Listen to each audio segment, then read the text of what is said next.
Hey everyone, welcome back to Corporate Decoder, the place where we unpack the secrets hidden in corporate filings. And guess what? We've got another juicy one for you today. This is the latest report from LKCM Funds, and let me tell you, it's packed with numbers that tell a story. So what exactly are we looking at here? This is a certified shareholder report for registered management investment companies. Think of it as a detailed update for investors on how their money is being managed within these funds. It covers the period ending June 30, 2025. So it's a snapshot of their performance over the first half of the year. Right off the bat, we see the LKCM Small Cap Equity Fund. This fund focuses on smaller companies aiming for big growth. What were the fund costs for the last 6 months? Looking at a hypothetical $1,000 investment, it cost a mere $50 minimal. And key stats for the Small Cap Equity Fund as of June 30, 2025 show net assets holding steady at over $2,027 million.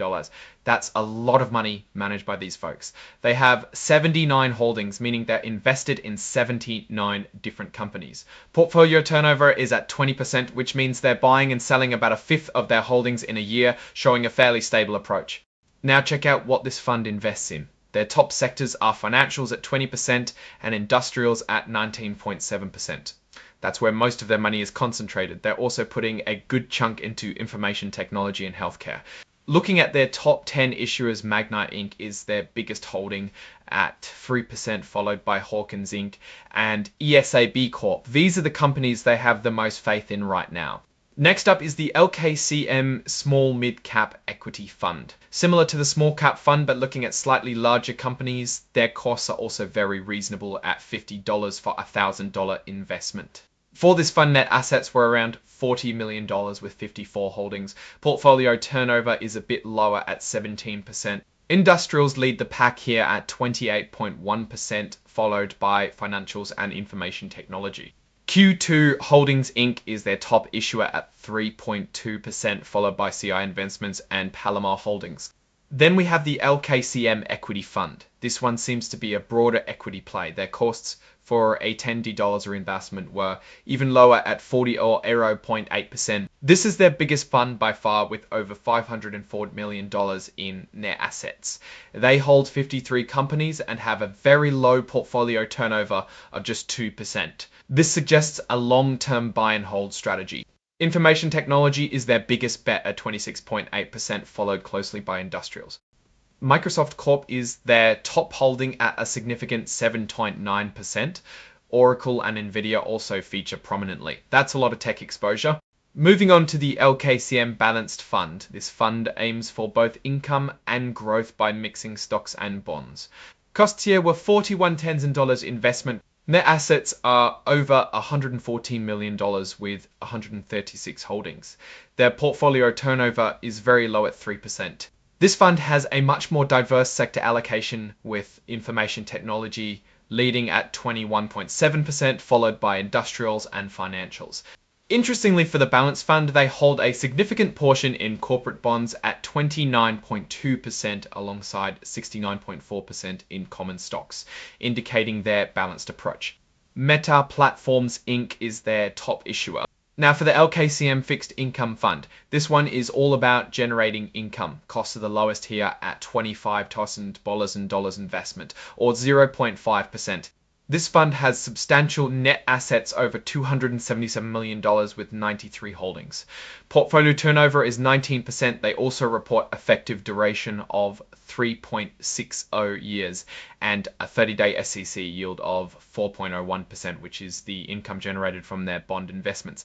Their top holdings are in US government-sponsored entities and government bonds, both around 12.8% and 12.6%. This indicates a very conservative investment strategy focused on stability and income. Their top issuer is Federal Home Loan Banks. Next is the LKCM International Equity Fund, focusing on global markets. Costs for this fund were 1%, which is $50.40 for $10. Net assets are around $70 million with 49 holdings. Portfolio turnover is 12%. It's also interesting to see where they're investing internationally. The United Kingdom represents 22.9% of their assets, followed by Germany and France. Finally, we have the LKCM Aquinas Catholic Equity Fund. This fund uniquely combines equity investing with Catholic values. Their costs are at 1% or $51 for $1,000. Net assets are over $61 million with 46 holdings. Portfolio turnover is low at 6%. Information technology is their largest sector bet at 29.2%, followed by materials and industrials. Microsoft Corp is their top holding at 5.1. Now, let's dive deeper into the actual financial statements for the LKCM Small Cap Equity Fund, starting with their assets. As of June 30, 2025, their investments were valued at over $288 million. That's the core of their holdings. They also have dividends and interest receivable, adding another $1,757. Adding it all up, their total assets are just over $288 million ole. Looking at liabilities, we see payable for investment advisory fees at $534,724.24. This is what they owe to their investment manager. After accounting for liabilities, their net assets are just under $288 million. This is the true value of the fund for the shareholders. For the small cap equity fund, the net asset value per share is $21.15. Remember, this is the price you'd pay to buy or sell shares. Let's look at the financial highlights for the small cap equity fund. For the 6 months ended June 30, 2025, the total return was 0.57%. Not a huge jump, but in the context of the market, it's something. Net assets at the end of the period were about $289,099,000. The ratio of expenses before waivers was 1.02%, but after waivers it drops to 1%. That's a good sign that the fund is working to keep costs down for investors. It's T now. Moving on to the LKCM Equity Fund, a much larger operation. Their net assets are a massive $504 million. They have 53 holdings. The net asset value per share is $37.99. For the 6 months ended June 30, 2025, the total return was 3.01%. That's a solid gain in just half a year. Their expense ratio after waivers is a very efficient 0.80%. This is definitely on the lower side for actively managed funds. Now let's briefly touch on the advisory agreement renewals. For all these funds, LKCM, the investment advisor, got their contracts renewed. The board looked at performance fees and services provided. For the equity fund, for example, they noted it underperformed the S&P 500 at times, but outperformed its Lipper index since inception.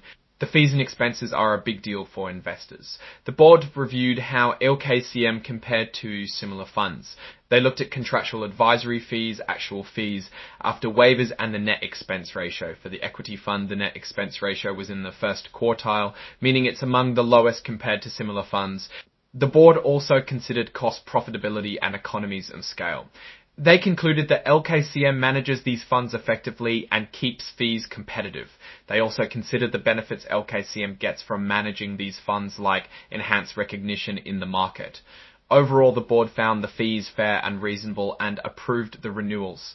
Now, my take on this filing, it's a mixed bag, but leaning positive. LKCM manages a lot of money across these funds, and for the most part, they seem to be doing a good job of keeping expenses low for investors, especially in their larger funds like the equity fund, which has a very competitive net expense ratio.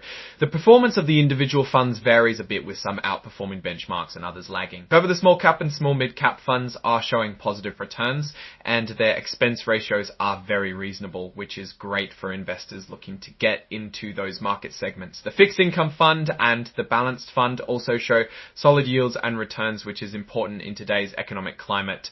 The real story here is the size and scope of LKCM, managing over $500 million in their equity fund alone and hundreds of millions across others shows a significant operation. Their focus on keeping expenses low is a huge win for shareholders. The detailed breakdown of their advisory contract renewal also gives us a peek into how these decisions are made, providing transparency on performance fees and services.